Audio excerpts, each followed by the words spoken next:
Hi ಸ್ನೇಹಿತರೆ, welcome to our channel Mithun Raj ಅಡುಗೆ ಮನೆ. ಇವತ್ತಿನ ವಿಡಿಯೋದಲ್ಲಿ ಸ್ಪೆಷಲಾಗಿ ನಾನು ಚಿಕನ್ ಸಾರು ಮಾಡಿ ತೋರಿಸ್ತಾ ಇದ್ದೀನಿ. ರಾಗಿ ಮುದ್ದೆಗೆ ಮತ್ತು ಜೋಳದ ಮುದ್ದೆಗೆ, ಚಪಾತಿಗೆ, ಅನ್ನಕ್ಕೆ ಎಲ್ಲಕ್ಕೂ ಸೂಪರ್ ಕಾಂಬಿನೇಷನ್ ಅಂತ ಹೇಳ್ಬೋದು. ಒಮ್ಮೆ ಈ ವಿಧಾನದಲ್ಲಿ ಟ್ರೈ ಮಾಡಿ ನೋಡಿ, ಖಂಡಿತ ಎಲ್ಲರೂ ಇಷ್ಟಪಟ್ಟೆ ತಿಂತಾರೆ. ಆ್ಯಂಡ್ ಮೂಳೆ ಸಹ ಬಿಡೋದಿಲ್ಲ, ಅಷ್ಟು ರುಚಿಯಾಗಿರುತ್ತೆ. ಖಂಡಿತ ಟ್ರೈ ಮಾಡ್ತೀರಾ ಅಂದ್ಕೊಂಡಿದ್ದೀನಿ. ಮೊದಲನೇದಾಗಿ 1 kg ಚಿಕನ್ ತೊಗೊಂಡಿದ್ದೀನಿ. ನೀರು ಮತ್ತು ಉಪ್ಪು ಹಾಕಿಬಿಟ್ಟು ನೀಟಾಗಿ ತೊಳ್ಕೊಂಡು 1-2 ಸರಿ ನೀಟಾಗಿ ತೊಳ್ಕೊಳ್ಳಿ. ಉಪ್ಪು ಹಾಕಿ ತೊಳೆಯೋದ್ರಿಂದ ಸ್ಮೆಲ್ ಬರೋದಿಲ್ಲ. ನೀಟಾಗಿಲ್ಲ ನೀರೆಲ್ಲ ತೆಗೆದ್ಮೇಲೆ ಇದಕ್ಕೆ ರುಚಿಗೆ ತಕ್ಕಷ್ಟು ಉಪ್ಪು ಹಾಕ್ತೀನಿ. 2 ಸ್ಪೂನಷ್ಟು ಫ್ರೆಶ್ ಆಗಿರುವಂಥ ಶುಂಠಿ ಬೆಳ್ಳುಳ್ಳಿ ಪೇಸ್ಟ್ನ ಹಾಕ್ತಿದ್ದೀನಿ. ಅರ್ಧ ಸ್ಪೂನು ಅರಿಶಿಣ ಪುಡಿ, 2 ಸ್ಪೂನಷ್ಟು ಖಾರದ ಪುಡಿ ಹಾಕ್ತಿದ್ದೀನಿ. ಈ ಥರ ಮಾಡೋದ್ರಿಂದ ನಾವು ಚಿಕನಲ್ಲಿ ಈ ಥರ ಪೀಸಸ್ ತಿಂದಾಗ ಸಪ್ಪೆ ಸಪ್ಪೆ ಅನಿಸೋದಿಲ್ಲ. ಯಾವಾಗಲೂ ಒಂದೇ ಥರ ಮಾಡಿ ಮಾಡಿ ಬೇಜಾರಾಗಿರುತ್ತಲ್ವ, ಅದಕ್ಕೋಸ್ಕರ ಯಾವಾಗಲೂ ಡಿಫ್ರೆಂಟಾಗಿ ಟ್ರೈ ಮಾಡ್ತಾನೆ ಇರಬೇಕು. ನಾವು ಕಾಮನ್ನಾಗಿ ಚಿಕನ್ನ ಒಂದೊಂದು ರೀತಿ ಮಾಡ್ತಿರ್ತೀವಿ, ಬಟ್ ಒಮ್ಮೆ ಈ ಥರ ಮಾಡಿ ನೋಡಿ, ತುಂಬ ಚೆನ್ನಾಗಿರುತ್ತೆ. ಎಲ್ಲವನ್ನು ನೀಟಾಗಿ ಮಿಕ್ಸ್ ಮಾಡ್ಕೊಂಡಿದ ನಂತರ ಇದು ಒಂದು 10 ನಿಮಿಷ ನೆನೆಯೋಕ್ಕೆ ಬಿಡೋಣ. ಮ್ಯಾರಿನೇಟ್ ಆದರೆ ತುಂಬ ಚೆನ್ನಾಗಿರುತ್ತೆ. ಇದು ಮ್ಯಾರಿನೇಟ್ ಆಗೋಷ್ಟರೊಳಗಡೆ ನಾವು ಇನ್ನೊಂದು ಪ್ರಾಸೆಸ್ ಮಾಡ್ಕೊಳ್ಳೋಣ.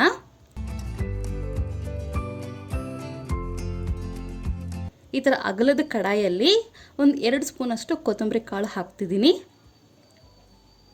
ನೆಕ್ಸ್ಟ್ ಇದಕ್ಕೆ ಅರ್ಧ ಸ್ಪೂನಷ್ಟು ಪೆಪ್ಪರ್ ಕಾಳು, ಮೆಣಸು ಕಾಳು, ನೆಕ್ಸ್ಟ್ ಇಲ್ಲಿ 2 ಚಕ್ಕೆ, 4 ಏಲಕ್ಕಿ, ಒಂದು 7-8 ಲವಂಗ ಹಾಕ್ತಿದ್ದೀನಿ.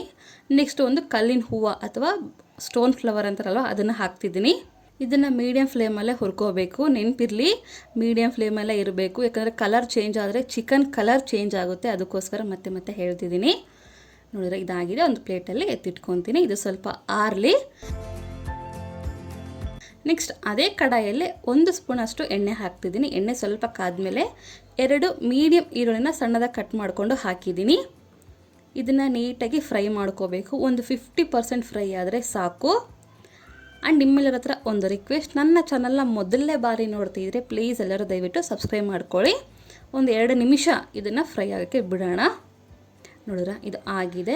ಒಂದು 50% ಕುಕ್ ಆಗಿದೆ ಅನ್ನೋ ಟೈಮಲ್ಲಿ ಇದಕ್ಕೆ ಇವಾಗ ಒಂದು 6-7 ಕಟ್ ಮಾಡ್ಕೊಂಡಿರುವಂಥ ಗೋಡಂಬಿ ಹಾಕ್ತಿದ್ದೀನಿ. ಗೋಡಂಬಿ ಹಾಕೋದ್ರಿಂದ ಒಳ್ಳೆ ಟೇಸ್ಟ್ ಬರುತ್ತೆ, ಸ್ಕಿಪ್ ಮಾಡಲೇಬೇಡಿ. 2 ಮೀಡಿಯಮ್ ಟೊಮೊಟೊನ ಹಾಕ್ತಿದ್ದೀನಿ, ಸಣ್ಣದಾಗಿ ಕಟ್ ಮಾಡಿಕೊಂಡು. ಟೊಮೊಟೊ ಸ್ವಲ್ಪ ಮೆತ್ತಗಾಗೋವರೆಗೂ ಇದನ್ನು ಫ್ರೈ ಮಾಡ್ಕೋಬೇಕು, ಬೇಯಿಸ್ಕೋಬೇಕು. ಮೀಡಿಯಮ್ ಫ್ಲೇಮಲ್ಲಿ ಇಟ್ಕೊಂಡೇ ಮಾಡ್ಕೊಳ್ಳಿ, ಯಾಕಂದರೆ ಕಲರ್ ಚೇಂಜ್ ಆಗಬಾರ್ದು. ನಾವು ಏನೆಲ್ಲ ಪ್ರಾಸೆಸ್ ಮಾಡ್ತೀವಲ್ಲ, ಒತ್ತೋಗ್ಬಿಟ್ರೆ ಕಂಪ್ಲೀಟ್ಲಿ ಚೇಂಜ್ ಆಗಿಬಿಡುತ್ತೆ ರುಚಿ. ಅದಕ್ಕೋಸ್ಕರ ಸ್ವಲ್ಪ ಮೆತ್ತಗಾಗಲಿ. ನೋಡಿದ್ರೆ ಮೆತ್ತಗಾಗಿದೆ, ಇಷ್ಟಾದರೆ ಸಾಕು. ಇನ್ನೊಂದು ಸರಿ ನೀಟಾಗಿ ಕಲಿಸ್ಕೊತೀನಿ. ಇಲ್ಲಿ ನಾನು ಚಿಕನ್ ಸಾರು ಮಾಡ್ತಿದ್ದೀನಿ, ನಾಟ್ ಗ್ರೇವಿ ಮತ್ತು ಫ್ರೈ ಕೂಡ ಅಲ್ಲ, ಚಿಕನ್ ಸಾರು. ಗ್ಯಾಸ್ ಆಫ್ ಮಾಡಿ ಸ್ವಲ್ಪ ತಣ್ಣಗಾಗಬೇಕು, ನಾವು ಮಿಕ್ಸಿ ಮಾಡ್ಕೋಬೇಕು. ಅದಕ್ಕೋಸ್ಕರ ಇದು ತಣ್ಣಗಾಗಲಿ. ಈ ಕಡೆ ಕೊತ್ತಂಬರಿ ಕಾಳು ಮತ್ತು ಏಲಕ್ಕಿ ಅವೆಲ್ಲ ತಣ್ಣಗಾಗಿದ್ದಾವೆ. ಇವಾಗ ಮಿಕ್ಸಿ ಮಾಡ್ಕೊಳ್ಳೋಣ. ನಿಮಗೆ ಗೊತ್ತಿರೋ ಪ್ರಾಸೆಸ್ ಯಾವಾಗಲೂ ಮಾಡ್ತಿರ್ತೀರ, ಬಟ್ ಒಮ್ಮೆ ಈ ಥರ ಮಾಡಿ ತುಂಬ ಚೆನ್ನಾಗಿರುತ್ತೆ. ನೋಡಿದ್ರೆ ಇಷ್ಟ ಆದರೆ ಸಾಕು. ತುಂಬ ನೈಸ್ ಆಗಬೇಕು, ಪೌಡ್ರ್ ಥರ ಆಗಬೇಕು ಅನ್ನೋದೇನಿಲ್ಲ, ಇಷ್ಟ ಆದರೆ ಸಾಕು. ಇವಾಗ ಇದನ್ನು ಒಂದು ಬೌಲಿಗೆ ತೊಗೊತೀನಿ. ನೆಕ್ಸ್ಟ್ ಇದಕ್ಕೇ ಈರುಳ್ಳಿ ಟೊಮೊಟೊ ಏನು ಮಾಡ್ಕೊಂಡಿರ್ತೀವಲ್ಲ, ಅದು ಕೂಡ ತಣ್ಣಗಾಗಿರುತ್ತೆ. ಅದನ್ನು ಕೂಡ ಇದೇ ಮಿಕ್ಸಿ ಜಾರಿಯಲ್ಲೇ ಮಿಕ್ಸಿ ಮಾಡ್ಕೋಬೇಕು. ನೋಡಿದ್ರೆ ಇದು ಕೂಡ ತಣ್ಣಗಾಗಿದೆ. ಇವಾಗೆಲ್ಲನೂ ಮಿಕ್ಸಿ ಜಾರಲ್ಲಿ ಹಾಕ್ಕೊಂಡು ನೀರು ಬೆರೆಸ್ದೇ ಮಿಕ್ಸಿ ಮಾಡ್ಕೋಬೇಕು. ನೀರು ಹಾಕಬೇಡಿ, ಟೊಮೊಟೊದಲ್ಲಿರುವಂಥ ನೀರಿನ ಅಂಶನೇ ಸಾಕು. ನೋಡಿದ್ರೆ ಇದು ರೆಡಿಯಾಗಿದೆ. ನೆಕ್ಸ್ಟ್ ಈ ಕಡೆ ನಾನಿಲ್ಲಿ ಕುಕ್ಕರಲ್ಲಿ ಮಾಡ್ತಿದ್ದೀನಿ ಚಿಕನ್ ಸಾರು. ನಿಮಗೆ ಇಷ್ಟ ಇಲ್ಲ ಅಂತಂದರೆ ಯಾವುದಾದ್ರೂ ಪಾತ್ರೆಯಲ್ಲಿ ಕೂಡ ಮಾಡ್ಕೋಬೋದು.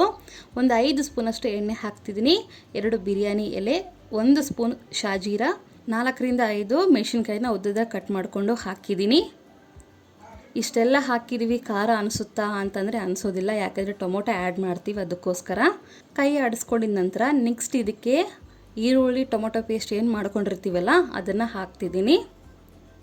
ನಿಮಗೆ ಅನಿಸ್ಬೋದು ಹಸಿಮೆಣ್ಸಿನ್ಕಾಯಿ, ಖಾರದ ಪುಡಿ ಮತ್ತು ಮೆಣಸಿನ ಪುಡಿ ಕೂಡ ಹಾಕ್ತೀವಿ, ಇಷ್ಟೆಲ್ಲ ಖಾರ ಆಗುತ್ತಾ ಅಂತ. ಆಗೋದಿಲ್ಲ, ಏನೂ ಪ್ರಾಬ್ಲಮ್ ಆಗೋದಿಲ್ಲ. ಲಾಸ್ಟಲ್ಲಿ ನೀವು ಚೆಕ್ ಮಾಡ್ಕೊಂಡು ಕೂಡ ನೋಡ್ಕೋಬೋದು.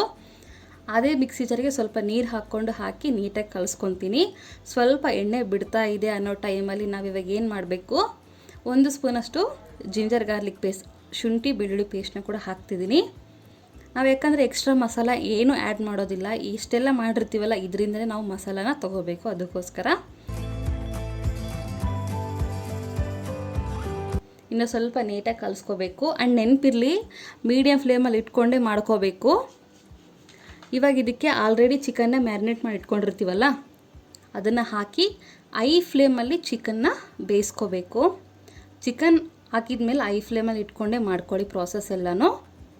ಈ ಥರ ನೀಟಾಗಿ ಕಲಿಸ್ಕೊತೀನಿ. ಈ ಥರ ನೀಟಾಗಿ ಕಲಿಸ್ಕೊಂಡಿದ ಮೇಲೆ ಆಲ್ರೆಡಿ ಪೆಪ್ಪರ್ ಪುಡಿ ರೆಡಿ ಮಾಡಿ ಇಟ್ಕೊಂಡಿರ್ತೀವಲ್ಲ, ಅದನ್ನು ಹಾಕ್ತೀನಿ. ನೆಕ್ಸ್ಟ್ ಇಲ್ಲಿ 1 ಸ್ಪೂನಷ್ಟು ಚಿಕನ್ ಮಸಾಲ, ಪುದೀನ ಹಾಕ್ತೀನಿ ಒಂದು ಸ್ವಲ್ಪ, ನೆಕ್ಸ್ಟ್ ಕೊತ್ತಂಬರಿ, ಇದನ್ನು ಕೂಡ ಹಾಕಿ ನೀಟಾಗಿ ಮಿಕ್ಸ್ ಮಾಡ್ಕೊತೀನಿ. ಮುದ್ದೆಗೆ, ಚಪಾತಿಗೆ, ಇವನ್ ಪೂರಿಗೆ, ಅನ್ನಕ್ಕೆ ಎಲ್ಲಕ್ಕೂ ಸೂಪರ್ ಕಾಂಬಿನೇಷನ್ ಅಂತ ಹೇಳ್ಬೋದು. ನೀಟಾಗಿ ಕಲಿಸ್ಕೊಂಡಿದ ನಂತರ ಐ ಫ್ಲೇಮಲ್ಲೇ ಇರಲಿ. ಈ ಥರ ನೀಟಾಗಿ ಕಲಿಸ್ಕೊಂಡಿದ ನಂತರ ಲೋ ಫ್ಲೇಮಲ್ಲಿ 4ರಿಂದ 5 ನಿಮಿಷ ಕುದಿಸ್ಕೋಬೇಕು. ಇದನ್ನು ಕುಕ್ಕರ್ ಮುಚ್ಚೋಳನ ಹಾಗೆ ಮುಚ್ಚಿ, ವಿಸಿಲ್ ಥರ ಏನು ಮುಚ್ಚೋಕೆ ಹೋಗ್ಬಿಡಿ, ಜಸ್ಟ್ ಲಿಡ್ ಕ್ಲೋಸ್ ಮಾಡಿದರೆ ಸಾಕು. 4-5 ನಿಮಿಷ ಆದಮೇಲೆ ನೀಟಾಗಿ ಚಿಕನ್ನು ಮಸಾಲೆನೆಲ್ಲ ಅಬ್ಸರ್ವ್ ಮಾಡ್ಕೊಂಡಿರುತ್ತೆ. ನೀಟಾಗಿ ಇನ್ನೊಂದ್ಸರಿ ಕಲಿಸ್ಕೊಂಡು ಇದಕ್ಕೆ ಇವಾಗ ನಮಗೆ ಕನ್ಸಿಸ್ಟೆನ್ಸಿ ನೀರು ಎಷ್ಟು ಬೇಕೋ ಅಷ್ಟು ನೋಡಿಕೊಂಡು ಹಾಕ್ಕೊಳ್ಳಿ. ನಾನು ಇಷ್ಟು ಆಗೋ ಥರ ನೀರು ಹಾಕ್ಕೊಂಡಿದ್ದೀನಿ, ಯಾಕಂದರೆ ಕುದ್ರೆ ಸ್ವಲ್ಪ ಗಟ್ಟಿ ಆಗುತ್ತೆ. ನಾವು ಇಲ್ಲಿ ಮಾಡ್ತಿರೋದು ಚಿಕನ್ ಸಾರು, ಅದಕ್ಕೋಸ್ಕರ ಇಷ್ಟು ಹಾಕಿದ್ದೀನಿ. ಇಲ್ಲಿ ಸ್ವಲ್ಪ ಉಪ್ಪು ಖಾರ ಆಗಿದೆಯಾ ಇಲ್ಲ ಅಂತ ನೋಡಿಕೊಂಡು ಚೆಕ್ ಮಾಡ್ಕೋಬೋದು. ಇಲ್ಲಿ ಉಪ್ಪು ನನಗೆ ಕಡಿಮೆ ಆಗಿದೆ ಅನ್ನಿಸ್ತು, ಅದಕ್ಕೋಸ್ಕರ ಉಪ್ಪು ಹಾಕಿದ್ದೀನಿ. ಇಲ್ಲಿ ನಿಮ್ಗೆ ಖಾರ ಕಡಿಮೆ ಆಗಿದೆ ಅನಿಸಿದರೆ ಖಾರ ಕೂಡ ಹಾಕ್ಕೋಬೋದು, ನೋ ಪ್ರಾಬ್ಲಮ್. ಐ ಫ್ಲೇಮ್ನಲ್ಲೇ 2 ವಿಸಿಲ್ ಬರೋವರೆಗೂ ನಾವು ವಿಸಿಲ್ನ ಮಾಡ್ಕೋಬೇಕಾಗುತ್ತೆ. ಐ ಫ್ಲೇಮಲ್ಲಿ 2 ವಿಸಿಲೆಲ್ಲ ಹೋದ್ಮೇಲೆ ಯಾವ ಥರ ಆಗಿದೆ ನೋಡಿದ್ರೆ ಸಖತ್ತಾಗಿರುವಂಥ ಟೇಸ್ಟಿಯಾಗಿರುವಂಥ ಚಿಕನ್ ಸಾರು ರೆಡಿಯಾಗಿರುತ್ತೆ.